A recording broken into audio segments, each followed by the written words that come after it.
folks, I am Becky with Enduring Finances. Welcome back to my channel. Today we are doing my breakdown of all of the side hustles and jobs that I did in 2022 to make income. And in total I did 12 different sources of either gig or hustle or just a side job to make money. So let's go ahead and take a look at those 12 different ways that I went ahead and made money. Looking at the different income sources that I have, the first one I have, just going alphabetical for this, we have dog sitting, just for people that I know out and about, family members, that type of thing. Donating plasma, I've already done a post that breaks this down, so if you're interested in it, go ahead and take a look at that post. Door dashing, lime juicing, I've done quite a few different videos about lime juicing, so if you're interested in that, I will link to the playlist of lime juicing here. And then of course my part-time job making pizza dough, so being a dough girl. Doing Rover dog boarding, bringing dogs to my house and having them stay with me here. And then of course doing walks and drop-in visits on Rover as well. The same thing, but they have a different amount of pay, so I separated them because they're two very different things on how that works. And then savings account interest, so money that I'm making off of just having money in my high yield savings account. Renting out a space on my property for someone I knew personally to store their RV. Stock dividends. And then stock swing trades because they're taxed differently and all of those things. And then of course doing Uber Eats. So these are the 12 different income sources that we're going to talk about in this video. As far as how much money I made from each one of these income sources, let's go ahead and take a look at that. So for my part-time job, I went ahead and earned $6,189.50. For donating plasma, I made $4,830. For doing lime juicing, I made $1,839.01. For Rover doing walks and drop-in visits, I made $1,226.50. Doing stock dividends with very little time spent, I made $1,121.50. For Uber Eats, I made just over $1,000, coming in at $1,053.39. I made $900 from renting spot for my space, renting an RV space on my property. I made $680 for dog sitting, that's not in any app or through any service. I made $650 doing Rover boarding and house sitting. And then for DoorDash, I made $309.04. For my total interest earned for my high yield savings account, $51.10. And then from doing stock swing trades, I made $31.34. Bringing my total side hustle income for 2022 to $18,890.38 before expenses and taxes. So let's go ahead and take a look at how much time I spent doing each one of these things. For my part-time dough job, I spent 442 hours. For Rover, I did 135 hours. Donating plasma took me 93 hours. Lime juicing, I spent about 83.5 hours. Doing Uber Eats, I spent about 45.5 hours. Rover boarding, an estimated 23 hours. About 20.5 hours doing dog sitting. 12 hours doing stock dividends, that's one for each month. Just managing and maintaining my portfolio and rebalancing that. Spent 6.5 hours doing DoorDash. 6 hours being invested in my RV storage space, going out and meeting with the individual, doing some measurements, just kind of basic upkeep as far as that. 2 hours in stock swing trades, that's doing research and facilitating the trades themselves. And then 1 hour with my high yield savings account, just guesstimation on how much time I spent doing that. That's probably lower than that. Bringing the total hours that I worked in 2022 on side hustles to 871 hours, 0.39, so almost 872 hours for the year. And then I broke it down between active and passive income, just so that you can kind of get an idea. These are ones I'm not going to earn any money unless I actively do work on it. So swing trades, I have to put in the effort and do the research and constantly make those trades to make it happen. With stock dividends, I just buy the stock and hold on to it and earn money from it. So I just broke them down here for visual reference on that. Let's go ahead and take a look and combine the average and combine the time that I spent working and how much money I made to determine what the basic average hourly wage is without expenses and taxes taken into effect. And so here is the nice little breakdown of that. We'll just go through this tracker right here. Here's the information that we already covered, you know, the $18,000 we earned, 871 hours, bringing. Now let's go ahead and take a look at our average hourly wage without pay, without expenses and taxes. So for the RV storage, we come in at $150 an hour. Stock dividends, an average of $83.46. And I do have a little star here because I went ahead and broke this down between the two because I have ordinary and qualified dividends, and those are taxed differently because they are. I can do another video that breaks down the difference between the two of those. So I broke them down here, and I'll continue to do that as we work our way through, just so we have an understanding of the little bit of tax differences between those two. As far as donating plasma, an average hourly wage of $51.94, for $51.10 for my savings account, $48.29 an hour for DoorDash, $33.33 for dog sitting, $28.26 an hour for Rover boarding and doing house sits, $23.08 an hour doing Uber Eats, $21.98 an hour on average doing lime juicing, $15.67 an hour doing stock swing trades, and that has a ton of variables in it outside of what you could make. My $14 an hour doing pizza dough, and that is their set wage, and then $9.05 doing Rover walks and visits.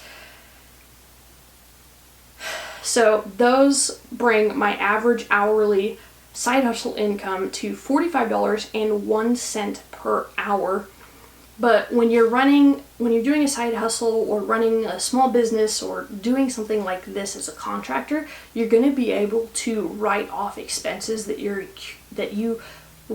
rack up while you're doing it. So one of the biggest ones is the mileage and wear and tear on the vehicle.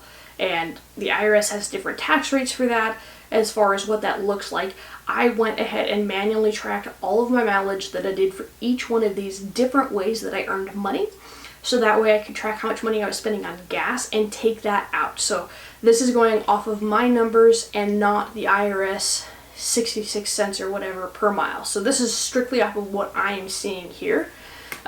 It does get a little bit different with the taxes as far as that, but that's neither here nor there. Another thing that you might be able to write off as far as business expenses or side hustle expenses are if you have to use your phone for this. So you have to use apps for Uber Eats, for DoorDash, for Rover. All of those require you to have a phone. And so you can write off the portion of time you're using your phone for that. Or if you have a separate phone just for business purposes, you can write off that phone. And then for me, I write off my home office because I use it specifically for doing a video like this and researching and doing all those things. I do want to put a note here, I'm not a tax expert, so you should talk to a tax expert before you go ahead and just start doing things, because there are a lot of rules and guidelines and different ways that you can do this, and you can write off certain things and not other things, and this is not inclusive. This is just a generalized statement that you can write off things. So for this specific video, I'm just going to be talking about the mileage that I've driven and the wear and tear on my car as far and gas that it takes me to do this. And this is not commuting costs. This is what I have to be able to complete my work. So operating expenses that I have to do, that I have to use in order to complete the task. So let's go ahead and take a look at how the expenses broke down. Now, you can see there's some that don't have any expenses here. Like, I didn't have to drive anywhere for investing, for doing the RV storage, for any of the stock swing trades, and I didn't write off any of the mileage that I drove commuting to my part-time job, because that does not fall into the tax expenses that I can write off for this. So some things I don't get to write off things, other things I do. As far as what I can write off, we wrote off 67 miles for donating plasma, 11 miles for dog sitting, 778 miles for Uber Eats, 973 miles for lime juicing, 105 miles for DoorDash, and 1,572 miles for Rover doing dog walks and drop-in visits, bringing my total miles that I drove for these side hustles to 3,509.4 miles. And I based the gas and wear and tear off of the going rate for how much gas was and how far I drove with a little calculation in my spreadsheet. And that just went calculation-wise month by month, bringing the total amount that I had to pay out of pocket to $966.18 as far as expenses for these side hustles. And so we went ahead and calculated our gross pay, so taking our pay before the expenses, our net pay, minusing out the expenses to find our gross pay. And that dropped it down from $18,890 to $17,886. And this also affected the average rate because some of them didn't have expenses coming out and some did. And so we're seeing those rates go ahead and increase as we subtract those expenses out of it. So that bumped up our average hourly wage to $41.62 a piece, bringing our lowest dog walk average rate to $12.76 a piece. And we don't have to pay taxes on these expenses. That's one of the great things of this. So we just essentially lowered down our taxable income by writing off these expenses. As far as taxes go, it gets a little bit complicated because no one is the same. No one is going to be taxed the exact same because everybody has different life circumstances. Like, I am a single individual. I live in Idaho, and that's very different than a lot of people. Idaho for 2022 had varying tax rates. It went from essentially 1% all the way up to 6% based off of how much income you made, going up to $8,311. For federal taxes, it increases from essentially 10% all the way to 37% of your income based off of how much you make total. I did make less than $20,000 this last year, and so I think the best way that I could do this to be fair is just take the highest rate that fit and apply that to each one of these different sectors. And so I went ahead and just did a straight line. My state tax just being 6% across the board, my federal taxes being 12% across the board, and that includes investment returns that are not qualified dividends. So my interest rate from my high yield savings account, from the swing trades that I made, those are all going to be taxed at that 12% return. And then of course we have to factor in the Social Security and Medicare taxes that apply to all individuals. And the majority of the side hustles that I did fall under that self-employment tax rate, which is a total of 15.3% covering all of it. The one job, my part-time job doing pizza dough, I was taxed as an employee, meaning that my employer, the business that I worked for, paid a portion of those taxes. So that is only taxed at 7.65% overall instead of 15.3%. So my part-time job is taxed a little bit less in that regard. And then investment returns are handled differently as well because they have capital gains tax, and some of it falls underneath your regular income tax brackets.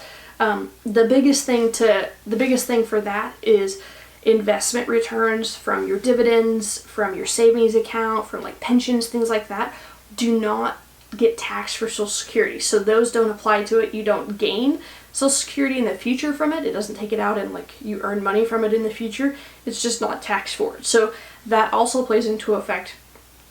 And then we run into the difference between ordinary and qualified dividends, where qualified dividends essentially go for a lower tax rate based off of a couple different factors, but usually you're looking at either 0% or 15% based off of how much money you make. Again, and that can go up to 25%. Again, I'm not a tax expert, I'm just giving you a generic capital gains tax rates.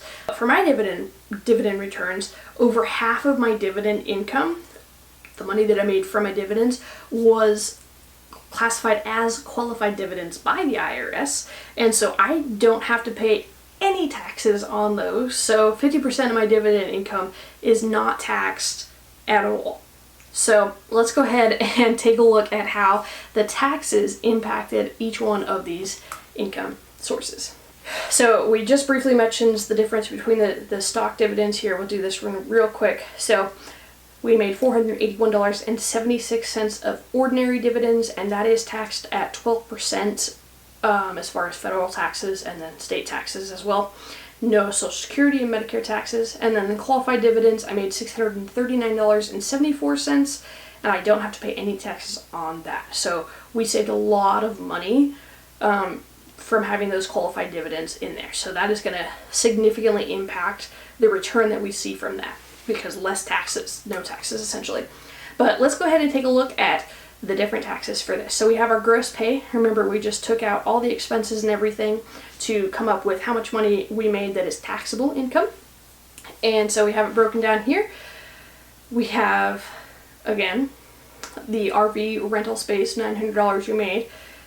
We have to pay all of the money here, so we ended up paying a total of $304.20 in taxes. For the stock dividends, as we can see below, $89.13 on $1,121, so really good return there. $9.45 for my savings account, because we didn't have to pay that Social Security and Medicare. For donating plasma, we owe a lot because we earned a lot of money, so $1,604.81 total taxes there. $96.80 from DoorDash, $229.03 from dog sitting, $219.70 from boarding on Rover. We owe $5.80 off stock swing trades. Again, we don't have that Social Security and Medicare taxes.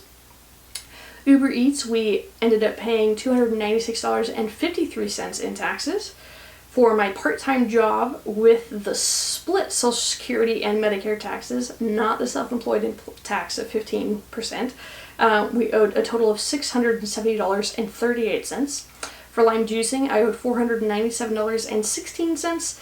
And then for Rover, doing dog walks and drop-in visits, $289.36, bringing the total taxes due estimated, because these are not 100% perfect, to $4,312.35. So let's go ahead and take all this information, because I know it's a lot of numbers, but I want to show you the process of it, to look at how much my actual take-home pay is after expenses and after taxes at an hourly rate between all of these different side hustles that I did. So let's go ahead and take a look at that. We can see here that number one, for $99.30 an hour on average, we have space rental. And we can see this progression from pay before expenses and the average hourly rate with that to the gross pay, taking out those expenses of $900, and then to that net pay after taxes. So yeah, I said that wrong before. So gross pay, net pay, you know what I mean. So pay before expenses, gross pay, net pay.